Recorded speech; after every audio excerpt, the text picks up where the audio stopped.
Ow!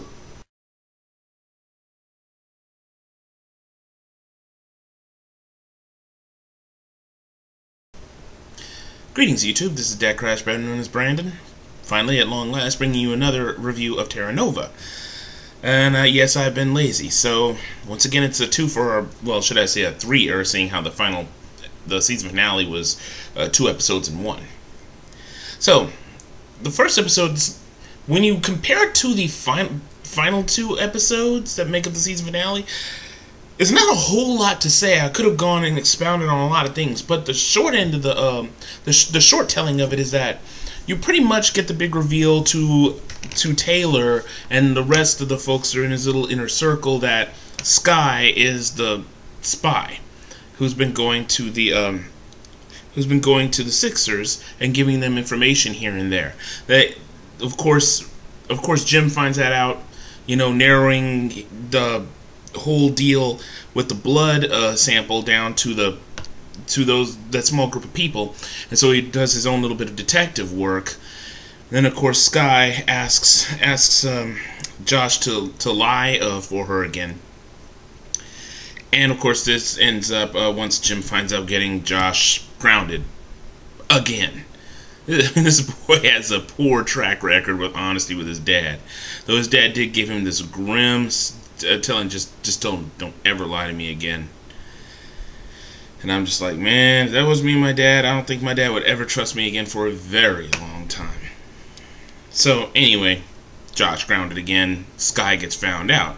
Of course, they also find out, of course, the reason why Sky has been providing aid to the Sixers.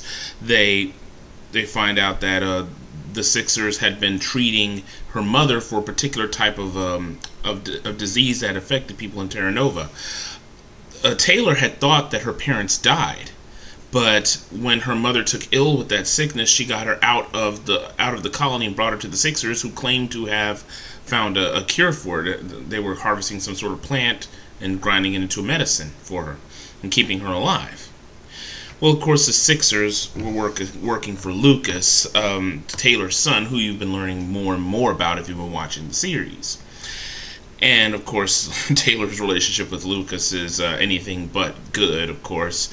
You know, about Lucas being the genius scientist that he was, is trying to find a way to get the gateway, the time gate, to swing both ways so that he can get people to come in and start raping the world for all that it's worth.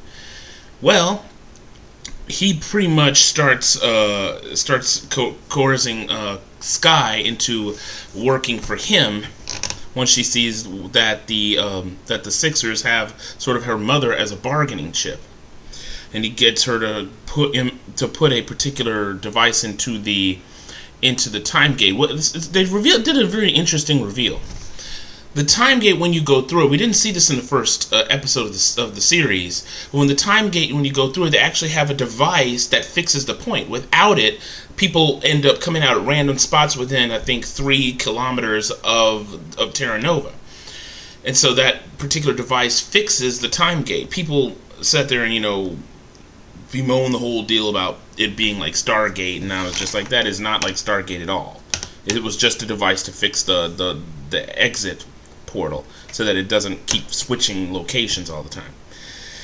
So Sky goes ahead and does what she's told, because he threatens to throw her mother over the balcony of the Sixers encampment, which is up in the canopy of a bunch of trees.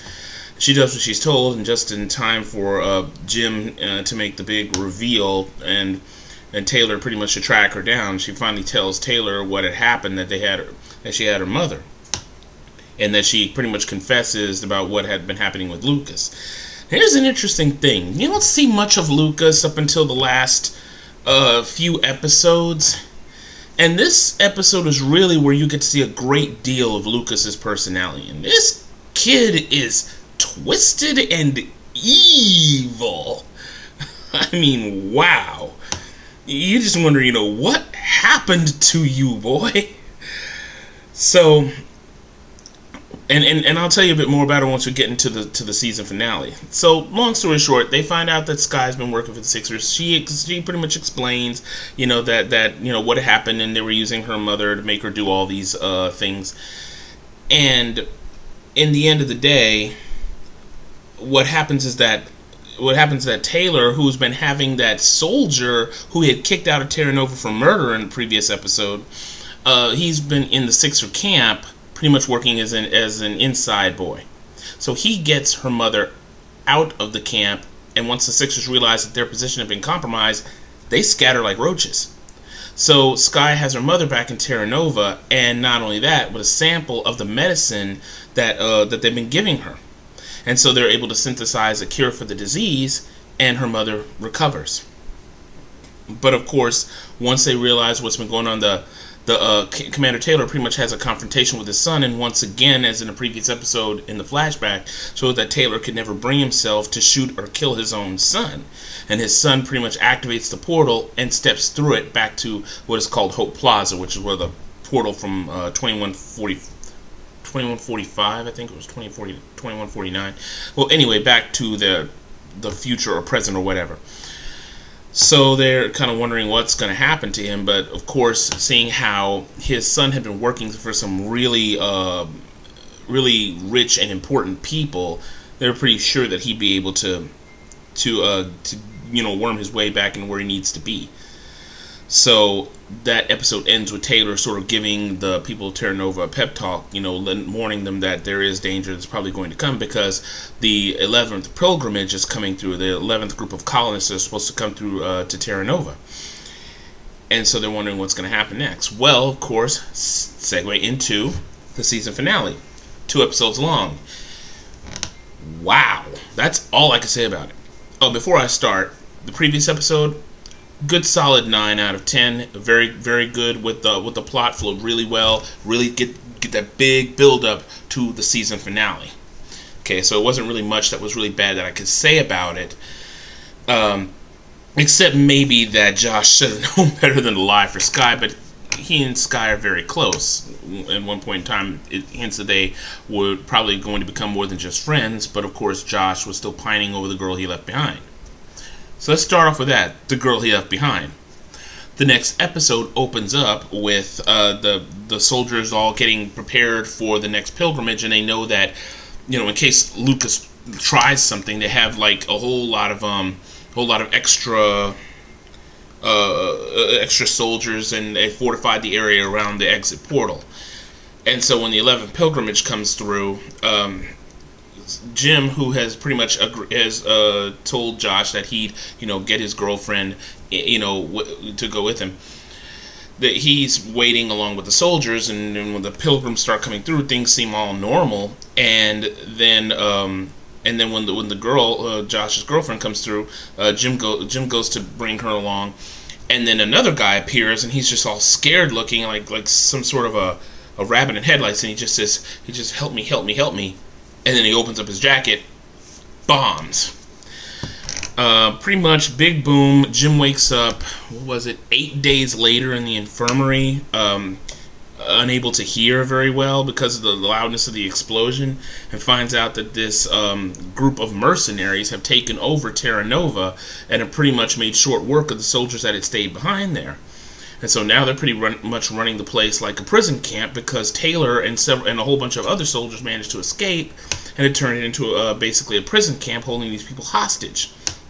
Until like these rich bigwigs and Lucas, well, they all came through the portal, and now they're all making plans to strip mine the whole world. And here's one thing I gotta say: the way that they portray these guys, they're just like I hadn't seen businessmen so slick and evil since old 80s shows. Now, on the whole, the episode is really well done, but it has some really stupid moments. Okay, and that makes me understand why some people, a lot of people who I've seen, don't like the series.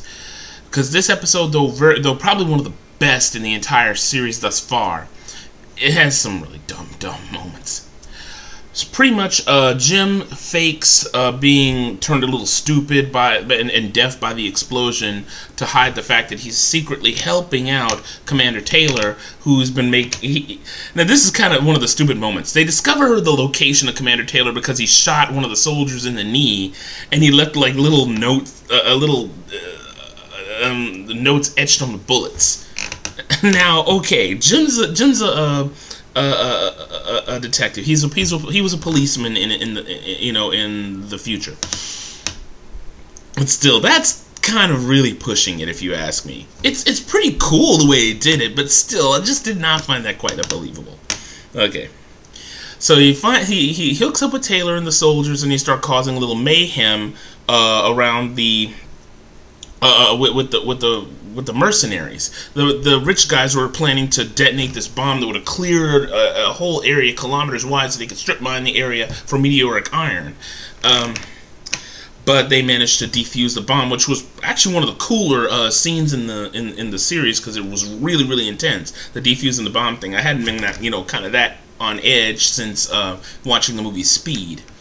Though it wasn't maybe that intense. Speed was heavily intense. This was just intense. Still, really cool scene.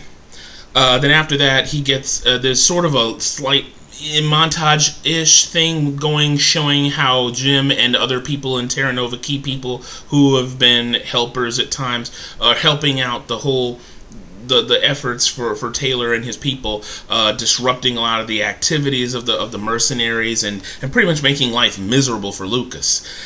All the while, this is where Lucas's evil gets to the really creepy side.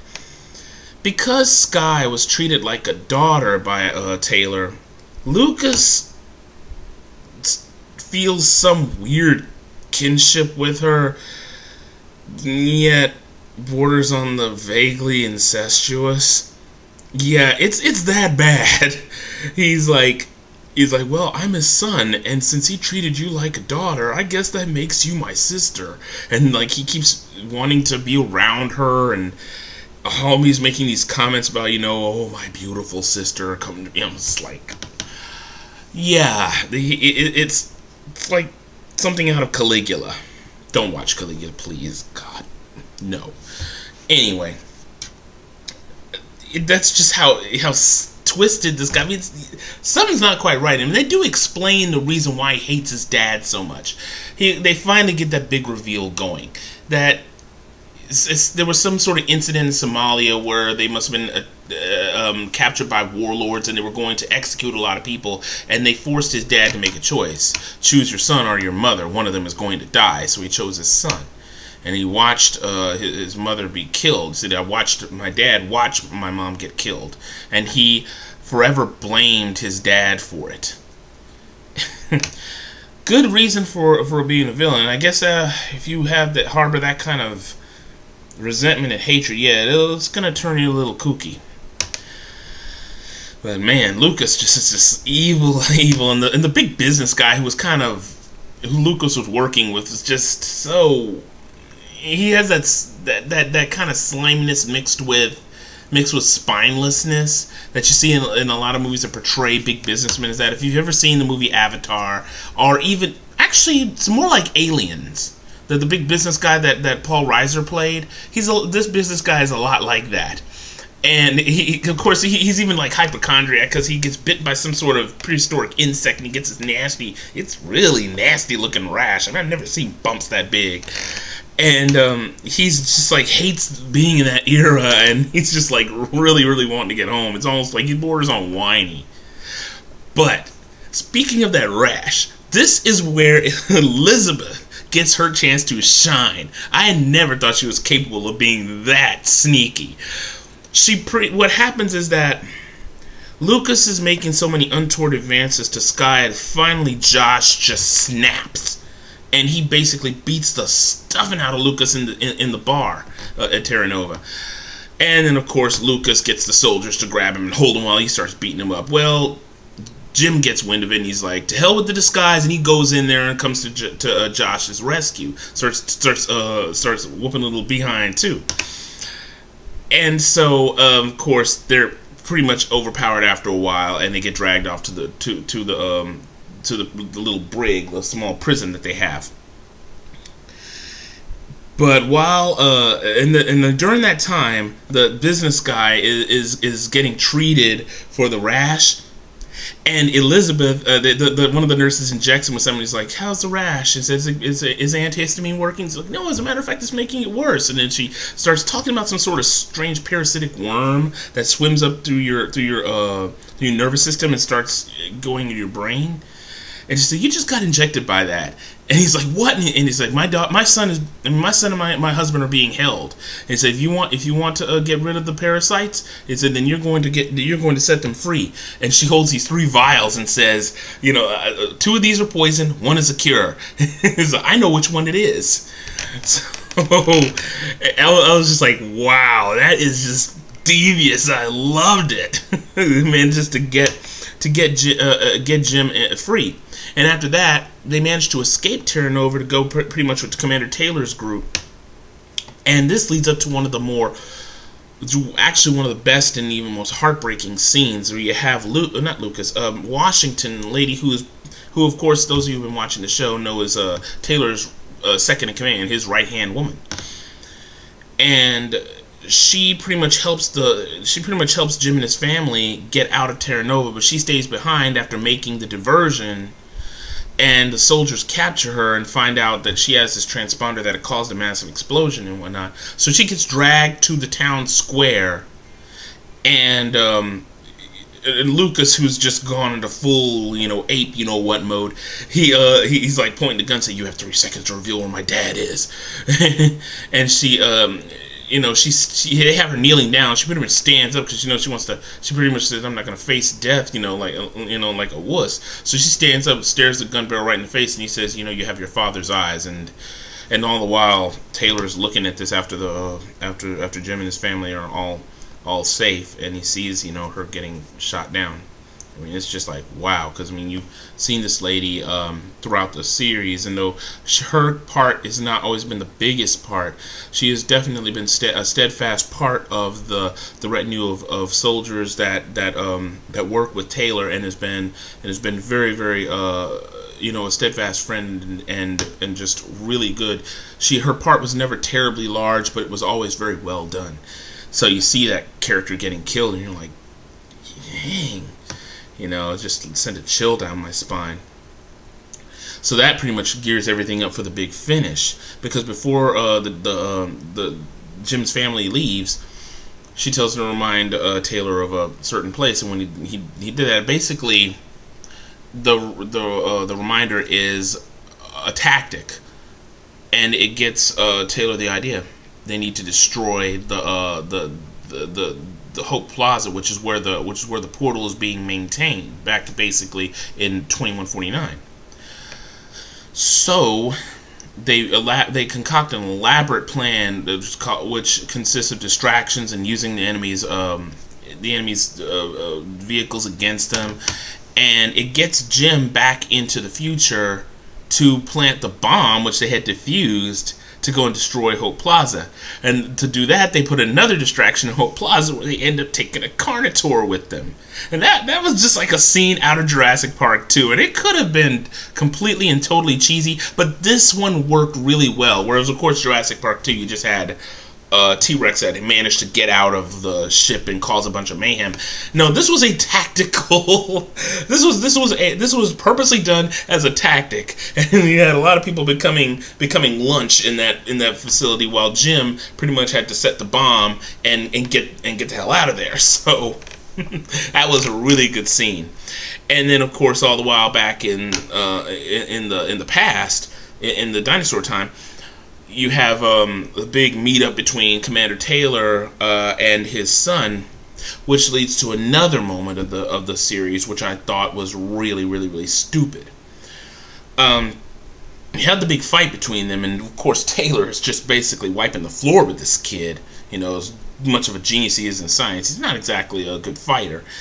And then he basically tells his son, why do you blame me for your mother's death? I didn't cause it. And he's like, starts crying his crocodile tears, and pretty much anyone who saw that scene is like, oh God, don't do it, don't believe him. And he pulls him into a hug. I'm like, Really? This boy played you for a fool multiple times. You're gonna do that? And of course, he gets stabbed for his troubles, and then Sky ends up, of course, giving him a couple of new holes to breathe through. And in the confusion of the moment, they're pretty much feeling everything's all right, because they find out that the mission was a success. But then they turn around and see that Lucas is gone, which is just, I'm like, okay, they shot him twice. I guess they must not have got him in any vital areas, but still, that just kind of surprised me. I thought he was dead. That genuinely surprised me. I thought really he was kaput. But no, I guess they just couldn't let a good villain go away. So he's out there somewhere, and of course, after the whole deal with the portal being destroyed, and of course Jim got back through before Hope Plaza, was destroyed. With no way, with their route to the future cut off, pretty much Terra Nova is on its own now. So they're not getting any new supplies in. So whatever second season there may be, things are going to be a lot different. So this episode, in spite of its small little flaws that made you realize, make you realize just how stupid a person you have to be to do that, was still very well done, well put together, and kept you interested the whole time. And it easily gets a 10 out of 10 for me. Just because the small moments of stupidity you could let slide. Oh, and one other thing. That hoop thing, the portal couldn't have been possibly any bigger than maybe 3 doors put together. And yet you have big military vans and stuff like that, moving around Terra Nova, that of course obviously belong to the mercenaries, because they actually have a very distinctive set of colors. And I'm thinking, like, how on earth did they get through that? But they never do explain how long the portal stays open when you can open it. So maybe it stays open for several hours or a couple of days, so where they can send things through piece by piece. And if that's the case, and in Hope Plaza, when you see it, you actually do see a bunch of like pneumatic arms and stuff like that, because Hope Plaza, the gateway shows a long ramp over a big pit where there are these hoop things that center in on the portal. And along the ramp you see manipulator arms that take cargo and whatnot. I guess they take that cargo and are able to put it through Terra Nova. So maybe the portal stays open long enough for them to get a whole lot of supplies and stuff through. I mean, after all, Taylor did say that the device that's used to anchor the portal was brought in piece by piece on one of the previous pilgrimages. So, but that was just a little thing for me, because it was like, how do they bring these big vehicles in? So, but a lot of the stuff in Terra Nova, if you've been watching the series, is the buildings are modular. So, that's just what that's just my thoughts on the issue. So that was it for the first season of Terra Nova. And I must say, that series, in my opinion, was well worth waiting for. I don't care what anyone else says, and it's unfortunate that I see a lot of people, I've seen a lot of people really hating on the series. Some people who I've known off the internet who really don't like it. I don't understand why. To me, I think that despite its flaws, I think they should have done more with the dinosaurs. I think that they should have given some characters a little bit more time. They're still not doing enough with Zoe. She's still sort of, well, this series equivalent of Michelle from Full House, kind of, sort of. Maybe not quite as tooth-rottingly adorable. In some respects, I think that the visual effects were uneven in some uneven, though, because in some episodes you see that the visual effects they use for the dinosaurs, some episodes they look better than others. I will admit though, with the dinosaurs, when they used them, they made them count. They weren't trying to make this, oh look, we're in the past, dinosaurs, dinosaurs, dinosaurs, like I said in a previous video. But I still wish they would have used them just a little bit more. I'm surprised they don't have, you know, some dinosaurs they might have tried to domesticate. That's actually kind of surprising. The only ones that I've seen that domesticated are brachiosaurs, it seems. But, you know, those are just small gripes. Personally, I don't really understand why the series is being hated on by so many people. I mean, every series, no matter what the genre, has people who love it and have people who hate it and people who are in between. I like the series a lot. I don't absolutely love it, but I really liked it. I had high hopes for this. It looked like it could be something really good, and I don't feel like I'm just desperately grasping for something that's not there. I really think that people who hate on this series, to me, I feel that they're jaded. They've lost a sense of childlike wonder. Many of them, as many of you may know, those who've been watching the series, and for those of you who don't, Steven Spielberg is one of the producers and I think one of the directors for the series, if I'm remembering right. So, of course, this is going to have those moments of childlike wonder. And it grounds things in a very human light. And a lot of Spielberg's work tends to, even the stuff that is science fiction, grounds things in a very human light. The story is about family. The story is about second chances. And this first season has really been true to the whole core thing about what Terra Nova is supposed to be about. And I love it for that. Okay, I may love the series a little bit. I have to admit. Maybe I should say I love that about it. Sadly, there is a possibility that the series will not be renewed for another season. But it is still a bit early to decide that. The Fox executives are still making decisions. That's what worries me. Fox has a reputation, of course, taking good series and just crapping on them and throwing them to the curb. Firefly! Firefly! So I'm hoping for the best for this, and I'm hoping that they see potential in it that some of the reviewers don't see. Now, I honestly have a question for y'all out there. Those of you who have been watching Terra Nova, I really want to know what you think about it, and would you like to see a second season? Leave the comments down below, of course, in the comments section. Also, I'm going to leave some links down in the doobly-doo of places that you can go to actually petition for a second season for Terra Nova. Remember what I said, they haven't canceled it. It has not become official that it's canceled. There's no news of it actually being canceled, but a lot of fans of the series are making a big push to let Fox know that they like the series and want to see it renewed. So, those of you who like it, I'll give you some links down there below. There's also a site called TerranovaTV.net, which is probably one of the best fan sites for the series that I've seen. They even have a Facebook thing, you know what I mean. They actually have a Facebook link where you can keep up with information about Terra Nova.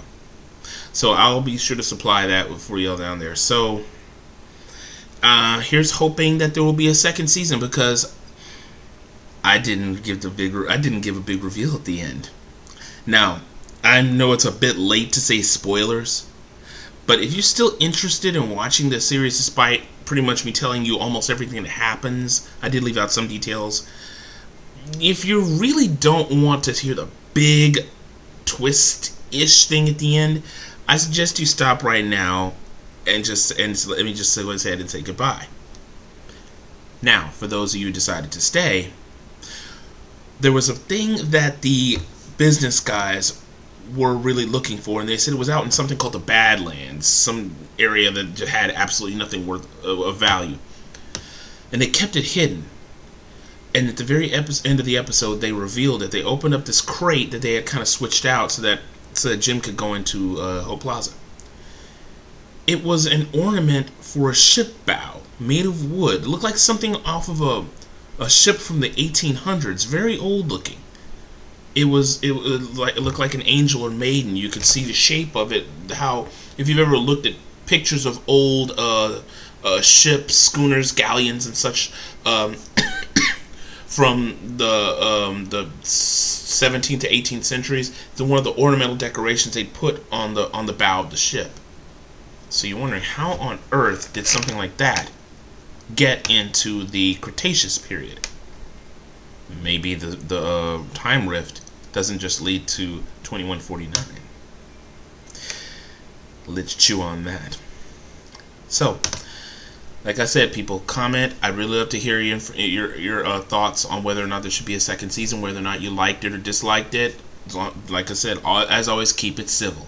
I'll discuss it with you, but please let me know. I'm really curious. So, of course, until next time, guys, DecKrash Branded, stay lucky and stay blessed.